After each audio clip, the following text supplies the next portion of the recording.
ao Kimball Insights, onde a liderança encontra a inspiração. Hoje estamos de cara nova, de casa nova, né? A gente estava em outro episódio, mas um mês atrás, que a gente postou no Cubo, né? Numa collab com a RHZ. Antes disso, em um outro estúdio mais fechado, agora aqui, porque agora nosso estúdio é novo, então acostume-se. A gente vai estar cada dia diferente, cada episódio diferente, foi uma novidade. E hoje é um episódio muito especial, temos um convidado assim, tivemos muita honra em trazer. Mas antes eu vou apresentar a minha sócia, que também está na mesa aqui com a gente. Obrigada, Amanda. É uma honra estar sempre nessa mesa aqui com você, aprendendo com esses nossos convidados. Cada convidado é uma emoção diferente, um aprendizado incrível. E hoje, para reforçar a nossa bancada, temos também mais um convidado de peso importante, que é o nosso sócio, Axel Werner, responsável pela unidade de Executive Search aqui da Kimball.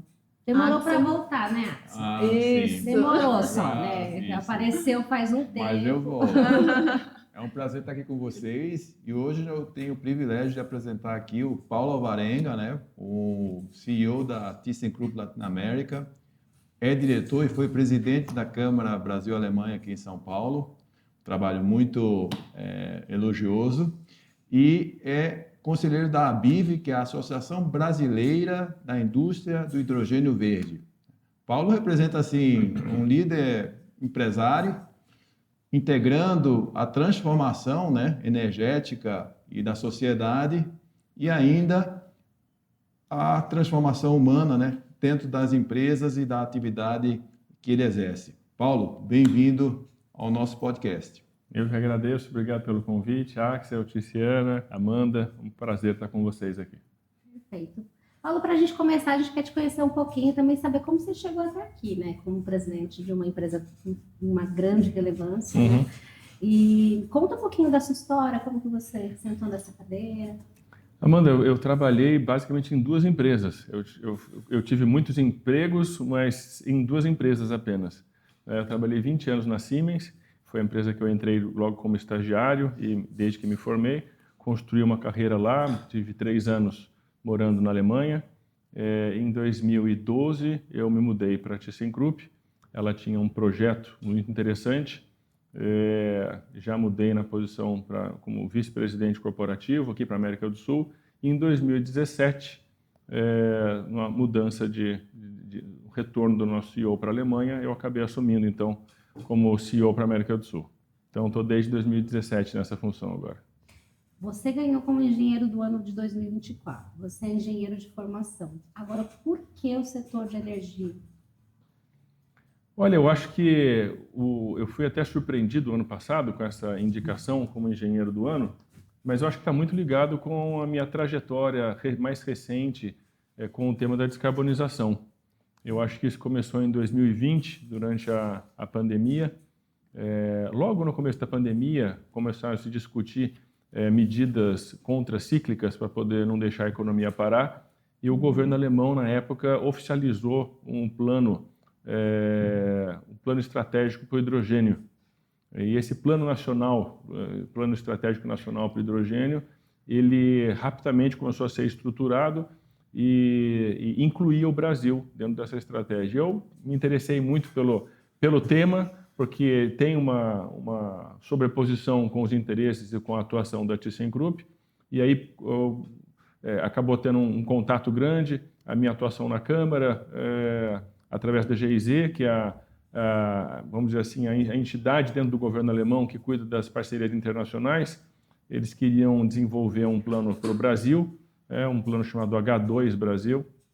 Então, a gente acabou interagindo, criando reuniões, e eu fui me encantando mais com o tema, fui estudando mais e acabei tornando uma certa voz no setor para poder promover e viabilizar essa transição energética aqui no Brasil. Então, acho que isso acabou contribuindo para essa percepção do mercado como engenheiro do ano. Muito bom. Vou emendar, tá? Se não tiver, eu tenho várias perguntas, porque eu sou leiga, eu acho que quem está assistindo também no setor, assim, talvez não tenha esse mesmo conhecimento. eu não sei nem o que é descarbonização. Então, Paulo, você como uma referência no setor também sobre hidrogênio verde, transição energética, você pode falar para nós leigos, que você também está assistindo, eu sei que não sabe direito, qual o impacto disso para a sociedade e para as empresas? Puder fazer um contexto geral? Acho que, Amanda, é super importante até ter essa oportunidade de discutir esse assunto, para quem não é um especialista no assunto, mas a descarbonização ela já vem sendo discutida, no mínimo, desde a década de 70. Né? Pelo que a gente vê, os cientistas já apontam, né, que existe um aumento da quantidade de CO2 na atmosfera, né, que gera o chamado efeito estufa.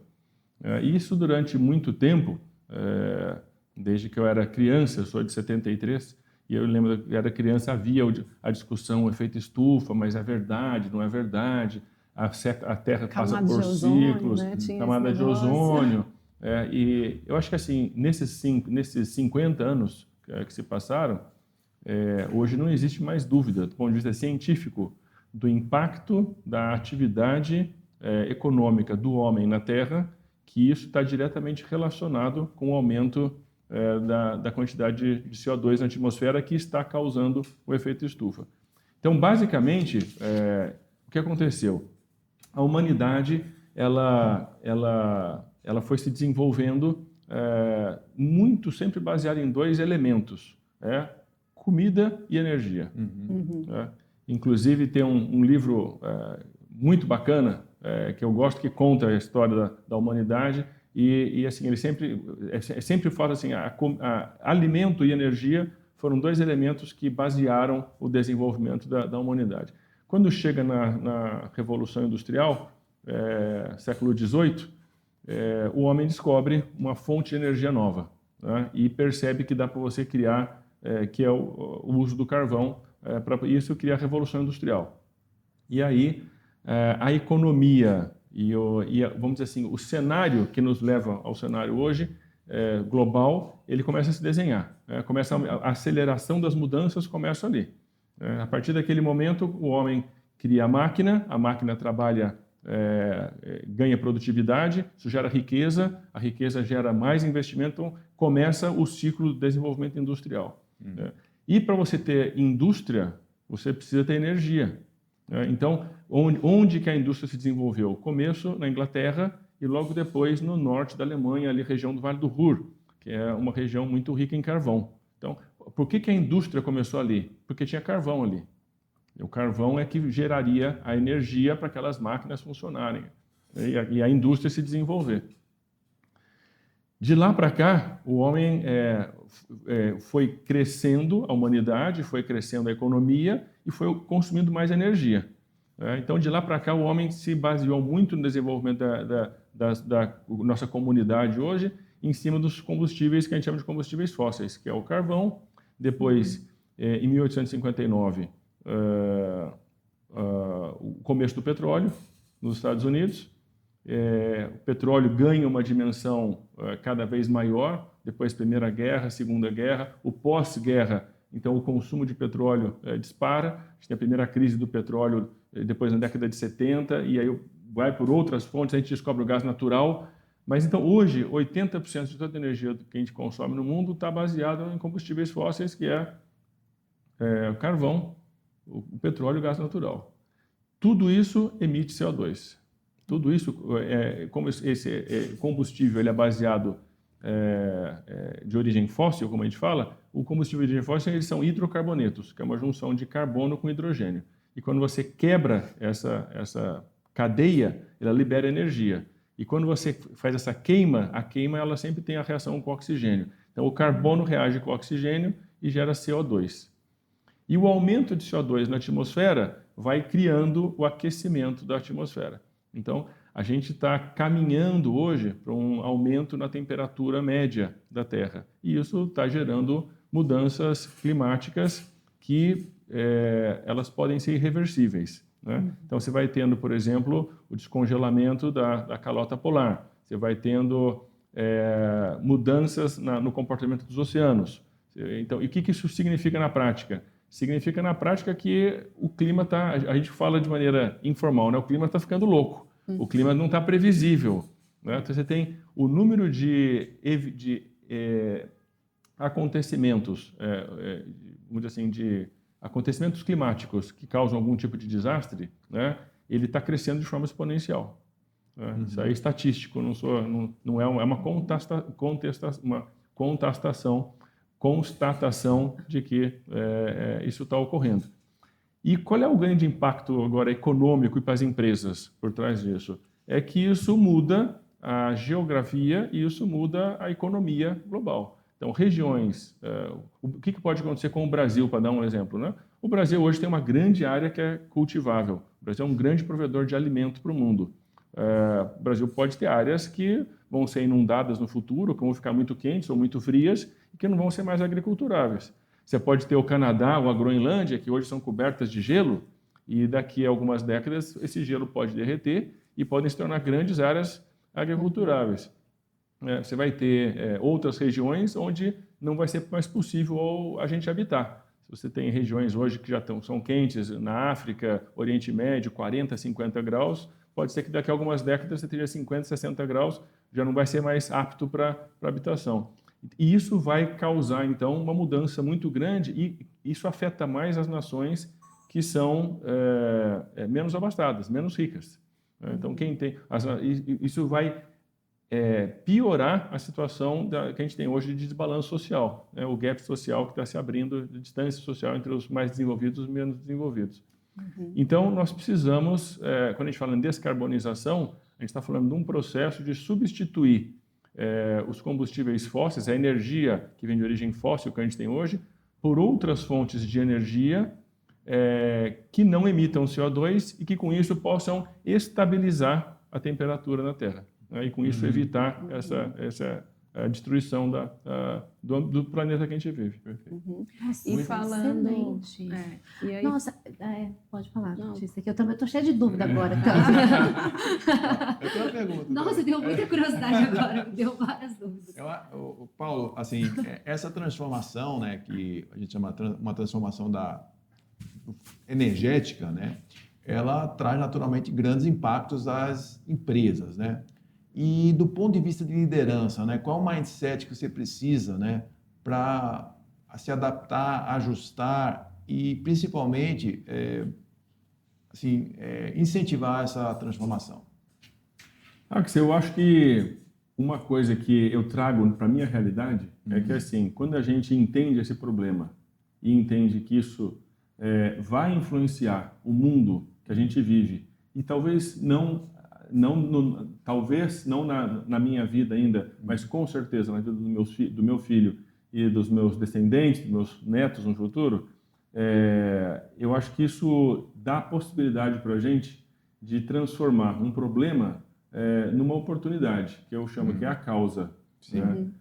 Porque hoje, para você engajar as pessoas no trabalho, essa nova geração, ela que chega hoje no mercado de trabalho, eles estão muito preocupados, eles são muito sensíveis à questão da causa. Né? Então, a gente precisa ter um propósito na empresa. Né? E, para mim, quando eu fui estudar esse assunto, isso, para mim, se tornou um propósito. Né? E isso está no centro da estratégia da ThyssenKrupp hoje. Então, para mim, isso converge um interesse pessoal, uma oportunidade de negócio com a empresa, com uma causa, com um propósito, que a gente fazer alguma coisa sobre isso, isso tem um legado. Um legado para a humanidade e diretamente para os nossos descendentes diretos. Né? Eu acho que isso ajuda a gente a engajar, a reter, porque eu acho que a questão do propósito hoje talvez seja a causa número 1 para você poder alinhar interesses da empresa e dos colaboradores. E, Paulo, me corrija se eu estiver errada, mas essa questão tem ligação direta com o termo ESG, que hoje está na moda, está em alta, né?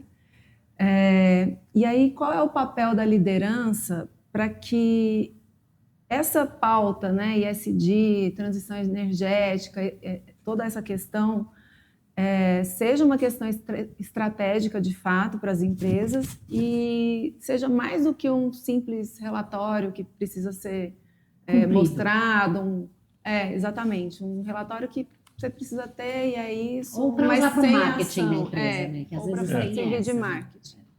Olha, eu Para acho virar que... uma cultura mesmo, né? Eu acho que ESG não tem nada a ver com relatório ou com marketing. O ESG, eu acho que às vezes se confunde que sustentabilidade talvez não seja oposta à competitividade. Eu acho justamente o contrário. O mundo está mudando, o planeta está mudando, as pessoas estão mudando, e a gente, para se manter competitivo, né, tem que ter sustentabilidade. A palavra diz sustentabilidade, ser sustentável, Sim. é você se manter atualizado de maneira para sempre. Né? Então, eu acho que eles não são temas opostos, eu acho que eles convergem. A ESG, a primeira letra é ligada com o environment. Então, a primeira coisa o primeiro item da agenda ESG é entender o impacto que a sua empresa causa no mundo e o que os seus produtos, né, o uso dos seus produtos vão causar no mundo. Então, tem tudo a ver o ESG com a questão da transição energética. Né? E eu acho que isso, a questão como você disse, tem que ser uma questão de cultura. E cultura na empresa, ela começa pela liderança. Então, é incompatível você falar que tem uma agenda se o líder ou a liderança como um todo não acreditar naquilo.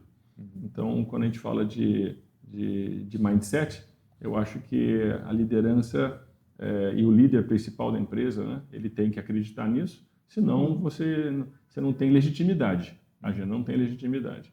Então, se uma empresa faz isso porque é um relatório, com certeza ou apenas a um liderança... marketing, né, para parecer bonito na Então, foto. não é uma crença, não é um valor que a liderança acredita. Né? Perfeito. Até uma dúvida, né? Porque é um movimento muito importante, a transição energética, tem a ver com esse dia, está sendo falado, você é um porta-voz. Você observa qual o principal gargalo para as empresas não aderirem hoje a essa transição? Ou, assim, a velocidade, talvez, não está tão... O pessoal não está dando uma agenda prioritária a isso, talvez. Do ponto de vista ambiental? Ambiental. A questão ambiental hoje é uma questão mais da lógica do racional econômico. O que aconteceu, eu estava contando um pouco da história e do uso da energia para a indústria. Essa evolução até hoje, ela ocorreu de maneira natural, porque havia um racional econômico. Qual era o racional econômico? Olha, se eu produzir na fábrica, se eu industrializar, eu vou conseguir produzir mais e mais barato. Então, eu vou conseguir vender para mais gente. Isso vai criar riqueza, eu vou distribuir essa riqueza, vou dar mais emprego, então mais pessoas vão ter capacidade de comprar, então isso é um círculo virtuoso. Quando a humanidade passou do carvão e expandiu para o petróleo, para o gás natural, sempre havia um racional econômico. É mais barato, tem mais escala, então eu consigo ampliar minha competitividade. A própria economia alemã se beneficiou muito, por exemplo, do gás natural vindo da Rússia, que era uma fonte de energia que financiou, que promoveu o desenvolvimento da indústria alemã nas últimas décadas em função disso. E hoje, quando a gente olha a mudança da transição, quando a gente fala da transição energética, o drive já não é mais econômico, o drive é ambiental. E aí você encontra um dilema, porque até agora você mudou, a gente foi aderindo a novas fontes, porque elas eram mais econômicas e você tinha maior impacto econômico. Agora o drive não é econômico, agora o drive é ambiental. Se a gente não mudar, a gente não vai ter a Terra do jeito que a gente conhece hoje. Vai ser uma outra Terra. Não estou dizendo que vai acabar a Terra, mas com certeza as condições de viver na Terra vão ser diferentes da maneira que a gente conhece hoje. Então nós temos um dilema, porque você não tem uma mudança automática. Você tem que criar mecanismos, criar estratégias, criar políticas que forcem essa mudança. Né? Porque alguém tem que pagar mais por isso. Né? A humanidade toda vai pagar. Talvez as pessoas ainda não tenham percebido, não tenham se dado conta. A gente vai pagar de um jeito ou de outro. Agora ou depois? Agora ou depois. E depois é mais caro. Depois vai ficar mais caro. Paulo, e como é que você concilia isso ao nível de liderança? Né? Você é um CEO, né? Por um lado você tem que mostrar firmeza nos resultados, você tem que trazer eficiência no seu trabalho, no trabalho da empresa. Por outro lado, você tem essa causa a seguir, tem que engajar as pessoas.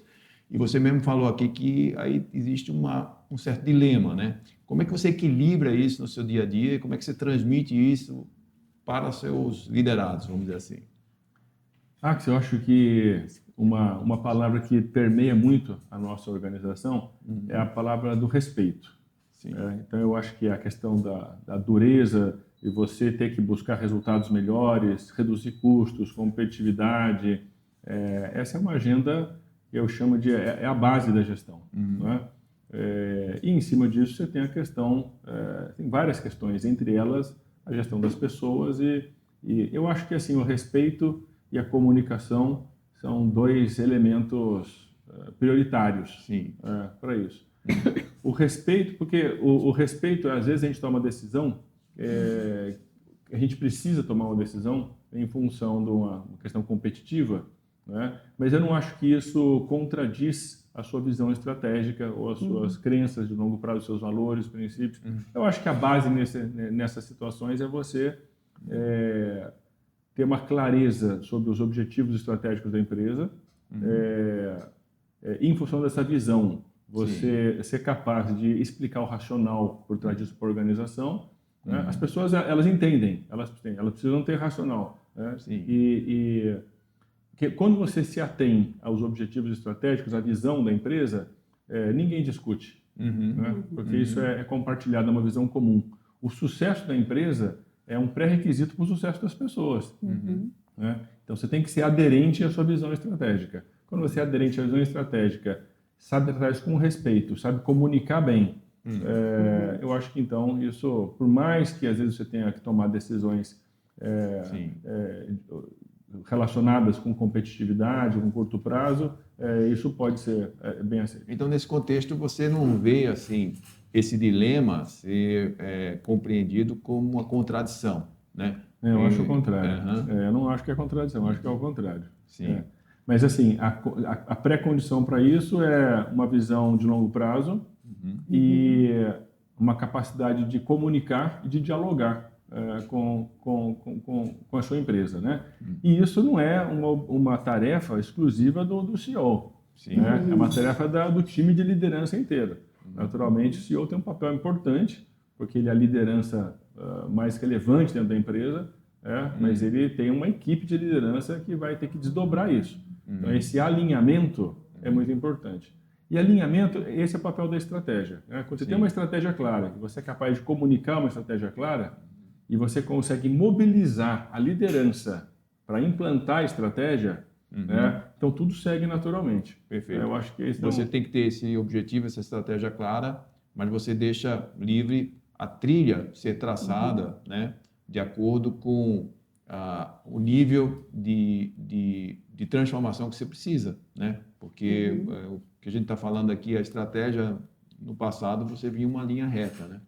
E isso não é mais o caso hoje em dia, né? Hoje essa trajetória tem muitas decisões a serem tomadas no caminho, e eu acho que o importante por um líder, né, é não perder esse objetivo, né? E transmitir isso sempre, né, tanto através, né, da cultura da empresa, como também das ações e atitudes no dia a dia, né? É isso aí. Não, ações e atitudes falam por si só. Sim, é o walk the talk, né? Senão não tem engajamento. Não tenha dúvida. Paulo, e como você faz para manter seu time de diretoria engajado também com esse mesmo mindset? Como que você consegue? Quais pequenas ações, iniciativas? Porque a gente não tem, às vezes, visão que a gente faz alguma coisa. Não, para mim é natural. Mas nem para todo líder é natural. Então, assim, você tem algumas pequenas iniciativas, rituais, ações, alguma coisa com a sua liderança? Eu acho que isso tem que ser combinado. Eu acho que quando você cria... primeiro tem que ser autêntico, tem que ser legítimo. Né? Eu acho que assim, você tem que combinar as ações de alinhamento com a agenda operacional. Né? Eu não gosto de separar muito o estratégico do operacional, porque eles estão, como o Axel falou, a gente tem que dar direção. O papel principal do líder é dar direção. Né? Quando você consegue, primeiro, criar um time de liderança que compra a causa, que compra o motivo da gente estar atuando, você consegue alinhar eles, né, e todo mundo vai na mesma direção, essa é a ferramenta mais poderosa que tem. Como é que você faz isso? Acho que tem que ter legitimidade, tem que ter autenticidade, né, E você tem que valorizar. Olha, eu acho que no centro, talvez para responder a sua pergunta, o que está no centro disso tudo é a gente entender a pessoa. Né? Porque cada pessoa, no fundo, mesmo quando a gente dá uma direção, para cada pessoa isso vai ter um impacto diferente, um jeito diferente de agir. Né? Então é importante que a gente cuide da pessoa para que a pessoa cuide da missão. Excelente. Então, isso é interessante você falar isso, né? Que eu vejo você transmitir assim um pouco esse papel de mentor, né? Eu acho que você também se encontra nesse papel em certas ocasiões e em certos momentos. Mas como é que você faz isso para que toda a equipe tenha essa abordagem que você tem, assim, de orientar e manter a empresa seguindo no caminho? Eu acho que o papel do mentor é um dos papéis do CEO. Sim. Né? E como é que eu descobri isso? Porque eu acho que assim, na minha transição para um papel de CEO e talvez criando mais maturidade na função, a gente vai percebendo, né, quando você está num papel gerencial, você vai crescendo, a gente faz muita coisa. Né? E a gente faz com as nossas mãos. Né? Então você pega, você executa, você calcula, você chama, você fala. Então a gente faz muita coisa. E chega uma hora que tem tanta coisa para ser feita que você não consegue mais fazer. Você precisa que os outros façam. Né? Então chegou uma hora que eu percebi que assim, eu preciso fazer com que eles façam, porque eu não tenho mão para poder fazer. Só que cada um para poder fazer tem o seu jeito. Tem o seu jeito, a sua necessidade, a sua limitação, onde eu sou melhor, onde eu sou pior, a minha dúvida, o meu receio, a minha fortaleza, o que eu quero fazer, o que eu não quero, meus problemas pessoais, minhas ambições. Então você tem que tratar a pessoa. Né? Então eu acho que pela necessidade de conseguir realizar, de conseguir entregar, eu fui aprendendo que era importante eu cuidar das pessoas para que elas fizessem, né? Só que isso vai criando um certo gosto, né? Você pega gosto naquilo, né? Então chega uma hora que isso, não vou dizer que é uma diversão, mas assim, é natural. Você fica tão treinado que você pega... É que nem fazer uma atividade física. No começo você não está acostumado, mas depois quando você se habitua, aquilo passa a ser um hábito, você incorpora aquilo na sua rotina, né? Então, acho que aí você acaba fazendo de maneira natural. Ô, Paulo, e teve algum fato inusitado na sua trajetória que te despertou aí, que te fez ter esse insight aí de liderança e provocar começar a pensar nessas questões? Não sei eu acho que não tem nenhum fato específico, né? Mas eu acho que quando eu estava fazendo essa transição de uma função de management para um general management, eu acho que nessa é a hora que quando você deixa de ser um gerente, um gestor, para ser gestor de gestor. Né? Eu acho que essa é a hora que muitos, vamos dizer assim, muitos gestores encontram dificuldade, porque o nosso hábito, as pessoas que são executoras, que gostam que tem satisfação em entregar resultado, a gente gosta de fazer. Né? Só que se você fizer, você está atrasando a empresa, porque você só tem um par de mãos. Então, acho que foi um pouco quando caiu a ficha de que o seu par de mãos não é suficiente. Você precisa, então, para de fazer, porque enquanto você está fazendo, você está deixando de alavancar a empresa. Né? E aí você entende que na hora que você está gerindo o gestor, aí você está alavancando o seu potencial. Né? E que é o potencial da empresa. Em vez de você ter 2 mãos, você vai ter 2.000 mãos para poder fazer aquilo que você consegue influenciar. Perfeito. Muito bom. Eu tenho uma curiosidade, assim, você está numa empresa, né? Você foi presidente da Câmara Alemã. Você vê a diferença de lideranças culturais? Quais são as principais diferenças entre os líderes da Alemanha, os líderes do Brasil, ou das preocupações que a Alemanha tem em relação à indústria e as preocupações que o Brasil tem em relação à indústria? E até mesmo a América do Sul, né? A América do Sul, mais do que o Brasil, né? E que já tem muitas diferenças. Como que você navega, primeiro, nesse ambiente cultural, né? E quais são as principais diferenças? E desafio de liderança. Talvez esse é o principal ponto. Porque aqui para o Paulo. Assim, eu até evito, vamos dizer assim, de falar das diferenças, porque quando a gente fala eu evito falar assim, de dar alguma mensagem que possa ser interpretada sobre algo ser bom ou ser ruim. São diferentes, sem julgamento de valor. Né? Exato. Mas o desafio. Para mim, eu acho que assim, a minha carreira inteira foi em empresa alemã. Né? Então, eu acho que hoje eu aprendi a funcionar como uma ponte. Né? E tendo vivido 3 anos na Alemanha e tendo trabalhado 30 anos dentro da cultura alemã, eu acho que assim eu tenho um mindset que ele está bem adaptado à cultura alemã, né? E ao mesmo tempo sou brasileiro. Então isso funciona nos 2 caminhos. Quando a gente precisa explicar para fora do Brasil, para os executivos ou para as pessoas na Alemanha, alguma coisa que acontece aqui, eu acho que você sabe como é que a cabeça do meu colega funciona, então como é que eu vou explicar para ele de um jeito que ele entenda. Né? E vice-versa, quando eu trago alguém de fora para cá e tenho que explicar dentro de uma outra cultura, falar para os brasileiros, olha, se você falar desse jeito, o outro lado não vai entender. Então a gente funciona como um tradutor de cultura, um amortecedor dentro dessa mola. O que a gente vê é o seguinte, cada cultura, cada país tem eu acho que não tem estereótipos, mas tem características que foram forjadas ao longo do tempo.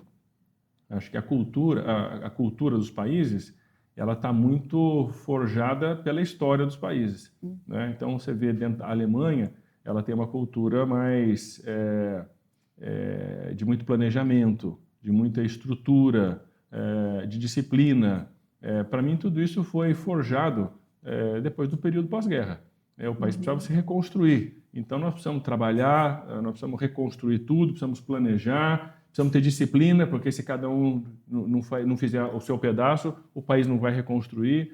Que eu vejo que são traços de cultura que eu vejo muito no Japão também. A cultura japonesa, eu acho que tem muita similaridade com a cultura alemã nesse aspecto, um respeito pela coletividade. De novo, isso aí para mim é fruto do pós-guerra. Né? Você tem que respeitar a coletividade. Então, uma sociedade arrasada, nós temos que construir para todo mundo. Então, e quando você vai para a América do Sul, é um outro histórico, é uma outra cultura que foi forjada desde a colonização dos espanhóis. A nossa colonização foi portuguesa. Então, são fundamentos que deram traços que explicam muita coisa, né? que explicam muita coisa do comportamento, da atitude, da maneira de pensar. Então, independente de fazer juízo de valor, é entender que cada país, e às vezes não é o país, cada pessoa, né? Cada empresa e cada pessoa tem uma cultura. E a gente deve sempre tentar entender essa cultura para entender o que é importante para o outro e como é que você pode se comunicar melhor. Né? Então, eu acho que isso, independente da cultura, do país, da empresa, isso é importante para você ter efetividade como líder, inclusive. Né? Porque, no fundo, como eu falei, a sua grande alavanca como líder é influenciar, é fazer com que as pessoas sigam, você ter o alinhamento, a estratégia seja desdobrada. Então, tem que ter alinhamento da empresa. E a melhor maneira de fazer isso é entender como é que a cabeça do seu interlocutor funciona para você traduzir aquilo para ele de uma maneira que faça sentido para ele. E, Paulo, falando de Alemanha, né, como é que você vê hoje o posicionamento estratégico do Brasil, né, em decorrência desses acontecimentos globais atuais e também do acordo do Mercosul com a União Europeia? Você vê aí uma possibilidade do Brasil voltar a ser um país interessante para a Alemanha em termos de investimento? O Brasil sempre foi um país interessante para a Alemanha em termos de investimento. Eu não acho que deixou de ser. Sim. Acho que nas últimas, talvez, 2 décadas, eu acho que a gente viu uma certa estagnação nessa relação e a gente vê simultaneamente um crescimento do interesse da China pela nossa região, ou não só pela nossa, mas outras regiões do mundo, especialmente no hemisfério sul. E isso naturalmente contrasta, porque você tem uma relação que está estagnada e uma outra relação que está crescendo. Né? Mas a nossa relação com a Europa ainda é muito intensa, né? É fundamental. Eu vejo que nos últimos anos ou no passado agora mais recente, a gente está vendo a questão do multilateralismo ser colocada em xeque. Perfeito. Né? E seria uma grande resposta que o Brasil e a União Europeia poderiam dar seria ratificar esse acordo econômico e fazer com que ele entrasse em funcionamento. Sim. Seria a melhor resposta, mais efetiva, através de atos, não através de palavras, de como mostrar o caminho que essas economias vêm para o futuro do mundo. Né? E, Não, pode seguir, depois eu vou mudar de assunto. tá. E o que significaria para o Brasil em termos econômicos, na sua opinião? Não, significa. Eu acho que vai além do econômico. Eu acho que isso vai para o aspecto cultural e um posicionamento geopolítico. Eu acho que, do ponto de vista econômico, o Brasil vai se beneficiar de um mercado comum, onde ele vai poder aumentar suas exportações. Por outro lado, o Brasil vai ter que abrir o seu mercado para produtos europeus, que eu não vejo como uma ameaça, eu vejo como uma possibilidade de você ter acesso a mais produtos de maneira mais competitiva. Né? Então, isso traz competitividade para o nosso país. A abertura traz mais competitividade. E o mais importante é a gente reforçar a mensagem, né, do multilateralismo. Então, você se posicionar como uma economia que tem voz no mundo. Né? E você não ficar isolado entre uma trincheira, né? Dividido entre a direita e a esquerda. Né? E ter que fazer opções. O mundo é muito mais complexo, né, do que branco e preto. Então, você tem que escolher entre um oposto, um outro. Temos que buscar uma posição onde o Brasil tenha influência. Eu acho que isso o Brasil ganharia mais influência. A União Europeia também se beneficiaria do mesmo aspecto, porque nos últimos anos a gente vê a economia americana e a economia chinesa se polarizando como as duas grandes economias e vozes no mundo. A União Europeia vem perdendo protagonismo, né? De certa forma, um contraponto ao que tem acontecido aí nos eventos recentes, né? Exatamente. Como mais por ato do que por palavras, Isso. né? Isso seria também para a União Europeia uma tentativa de você retomar um protagonismo maior, que é um protagonismo descendente hoje, né? Perfeito. E quando você falou, voltando, né, quando a gente falou da questão da transição energética, de ser uma questão de cultura, essa preocupação da cultura da empresa, até para atrair as novas gerações que já têm uma sensibilidade para esse tema.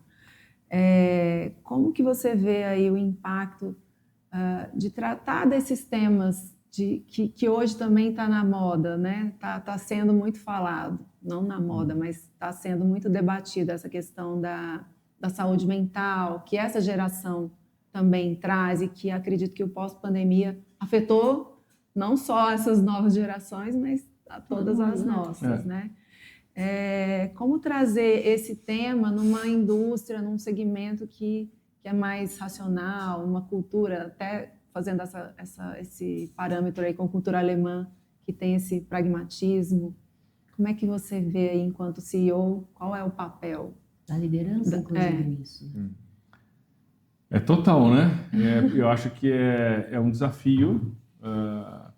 Tem uma questão de geração, então tem uma questão de como lidar com essa situação. Eu acho que, assim, eu posso falar por mim, eu não sei se eu posso falar pelos outros, mas eu acho que uma palavra-chave aqui é empatia, né? A gente tem que aprender a enxergar com os olhos dos outros. Então a gente tem que entender, aquilo que faz sentido para mim não é o que faz sentido para a nova geração. Né? A gente tem que balancear, primeiro, você conseguir acolher, porque você tem que atrair. Você tem que atrair os talentos, tem que atrair mão de obra para você poder, para você ter a sua atividade econômica. Então primeiro você tem que acolher essa cultura nova. Né? Segundo, você tem que integrar essa cultura nova, porque não quer dizer que você está acolher, não quer dizer mudar a atual, quer dizer convergir. Né? Então é um exercício democrático, vamos dizer assim, né? O exercício democrático ele passa por escutar, passa por ter uma escuta ativa. Você tem que ter sensibilidade, tem que ter abertura. Eu acho que aí o papel do líder é importante para não perpetuar o modo de agir. A cultura é viva, a gente quer preservar valores, preservar valores e princípios, mas a cultura, a maneira como a gente funciona, isso tem que ter liberdade. E tem que se adequar ao mundo, ao mundo né? atual. que E quem vai acontece. mudar essa cultura são os que chegam novos. Porque Exato. eles vêm com uma cabeça nova, então eles vão ajudar a moldar a cultura nova da empresa, né? Que ela vai se ajustando. O que eu acho que é importante no processo para a liderança? Preservar valores e princípios. Uma vez que você preserva isso, a cultura ela vai se adaptando, porque a moral muda, o ambiente geopolítico muda, você tem que preservar aquilo que é mais importante para você. Valores e princípios. E aí a cultura ela vai se ajustando dentro desse... Então, É desafiador, né? eu acho. E a gente não poderia deixar de perguntar sobre o futuro do trabalho, né? Todo mundo hoje fala de inteligência artificial, esse é um tema que nós Digitalização. nossa, e cada um tem sua opinião. Acho que aí existem assim muitas correntes, mas do ponto de vista assim organizacional, né? Como é que você acredita que essas organizações ou a sua organização vai assim, absorver esse impacto e como isso vai mudar as relações de trabalho daqui para frente? Eu acho que a chave para essa questão é a capacidade que a empresa tem e que é muito dada pela liderança de se adaptar, mas, acima de tudo, de aprender. Eu sempre, inclusive, quando eu faço meus coaching, meu mentoring com as pessoas de maneira geral, eu sempre ressaltei aquilo que eu considero que é talvez uma característica das mais importantes, capacidade de aprender. Né? E aí tem dois aspectos. Primeiro, porque a gente vale por aquilo que a gente sabe. Né? Quanto mais você sabe, quanto mais você aprende, mais valioso você se torna. Né? Então, toda vez que alguém me pergunta, queria sua orientação, a primeira pergunta que eu faço é: onde você vai aprender mais? Você tem vários caminhos? Em qual deles você vai aprender mais? E por que você vai aprender mais? Que eu acho que o caminho que você aprende mais sempre tem um valor maior. Né? Segundo, dá oportunidade para a empresa errar. Né? O erro ele não pode ser visto como algo punitivo. Né? O erro faz parte. Todo executivo erra. Né? A gente não conta muito, mas todo executivo erra. Então a gente não pode ser punitivo em relação a isso, porque é a natureza humana. E a gente toma muita decisão por dia. Né? Então é claro que uma decisão ou outra você vai tomar uma decisão que não é a mais acertada. A gente não tem que ver isso como um problema, a gente tem que ver isso como uma oportunidade de melhoria. O ruim é você errar, fazer as mesmas escolhas erradas de forma contínua. Quer dizer que você não aprendeu com o erro. Né? Quando a gente fala de inteligência artificial, naturalmente existe muito receio sobre perda de emprego, vai mudar o que eu vejo é o seguinte: não adianta a gente lutar contra isso. A tecnologia, ao longo da evolução humana, sempre apareceram novas ameaças. Sim. A gente goste ou não goste, a tecnologia ela acelera a transformação e ela traz ganhos. Eu acredito que a humanidade... Tive até algumas conversas, a mesma conversa com diferentes amigos das últimas semanas, né, sobre a gente falar, mas a humanidade está melhorando? Né? Eu acredito que a humanidade está melhorando. Nós estamos falando de guerra, estamos no ano 2025 e nós estamos falando de guerra no mundo. Eu acho que, assim, a despeito de tudo isso, eu vejo que é uma curva que tem altos e baixos, mas a mediana ela está ascendente, né? E a inteligência artificial, ela vai, assim como as outras mudanças vêm ocorrendo desde a Revolução Industrial, ela vai intensificar esse processo e vai trazer mais complexidade para as ações trabalhistas. Sim. Como organização, a gente tem que, primeiro, estar aberto para essa mudança. Quanto mais você tenta postergar isso, mais você atrasa, mais você não permite que a sua empresa, que a sua organização se desenvolva. Né? Então, a abertura da liderança, ela dá o tom da velocidade da mudança da empresa. E se você freia a empresa, eu acho que existe um risco grande de você ficar para trás. Perfeito. Então, a capacidade de aprender da pessoa, da organização, eu acho que é um elemento crítico aí para essa transformação. Uau! Foi uma aula. Bom, pensando aí nos talentos, né? O que você enxerga como fundamental aí para garantir essa sustentabilidade da organização do ponto de vista de talentos, de sucessão, de preparação de novas lideranças, considerando esse mix de gerações e esses novos entrantes geracionais, com as suas particularidades. Você diz do aspecto da liderança?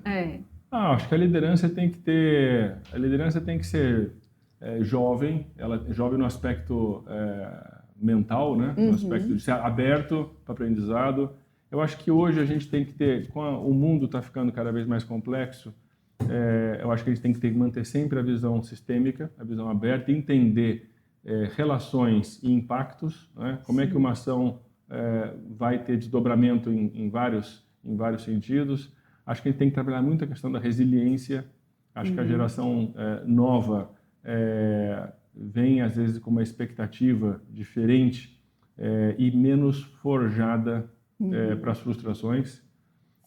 Falando em frustração, lembrei agora daquele tenista Roger Federer, quando ele é um mito do esporte do tênis, e ele deu a palestra fazendo um balanço da carreira dele. Ele falou assim, dos todos os pontos que eu joguei na minha vida, né, quanto que eu ganhei? Acho que eu ganhei 90 e poucos % dos jogos que eu joguei, né? Mas quando eu olho ponto a ponto, eu ganhei 56% dos pontos que eu joguei e perdi 44%. Então, na média, quase, vai aproximando, é quase assim, você ganha uma e perde uma. Né? Então, a gente acha que é sempre vitória, vitória, vitória. E a vitória, ela é feita através de muitas derrotas, né? São pequenas derrotas que vai te fortalecendo. A questão da resiliência, força mental, disciplina operacional, tudo isso faz parte, é a base para você conseguir alcançar resultados maiores. E teve algum erro na sua carreira que te ensinou muito mais do que até um título, uma formação, um MBA, algum curso?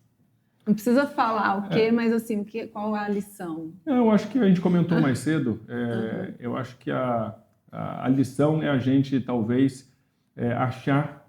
quando você faz a mudança, acho que da sua visão de liderança, quando você insistir achando que você pode realizar tudo. Né? Você precisa das pessoas. Né? E precisar das pessoas para que você precisa mobilizar. E mobilizar significa que você tem que ter uma visão, você tem que ter um propósito, você tem que alinhar a sua liderança e a sua liderança tem que executar aquilo. Na hora que você consegue entender isso, você encurta o seu tempo e você consegue mais efetividade. Perfeito. Vamos para o raio-x? Que é um raio-x? Paulo, são algumas dicas que você vai dar para quem está assistindo, que acho que você já deu vários insights, mais do que você já deu, mas um pouco para inspirar, né, a pessoa a tomar ações ali.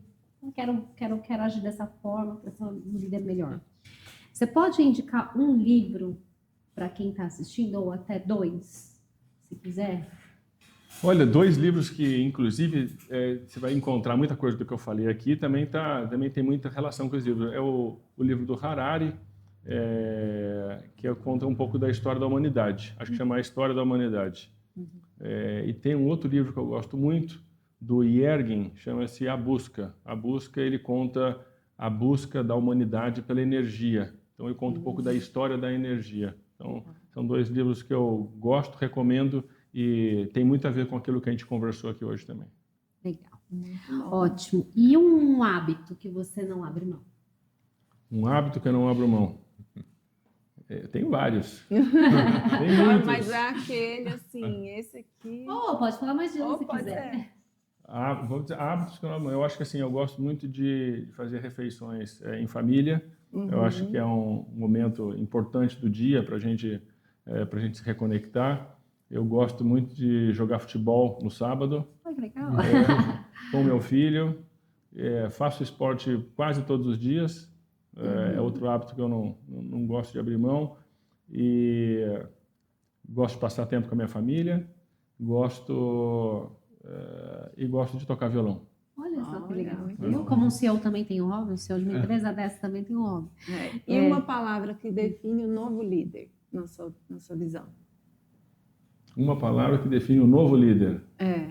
Esse líder que vai liderar essa transformação, que vai liderar essas mudanças, essas gerações. Inspirador.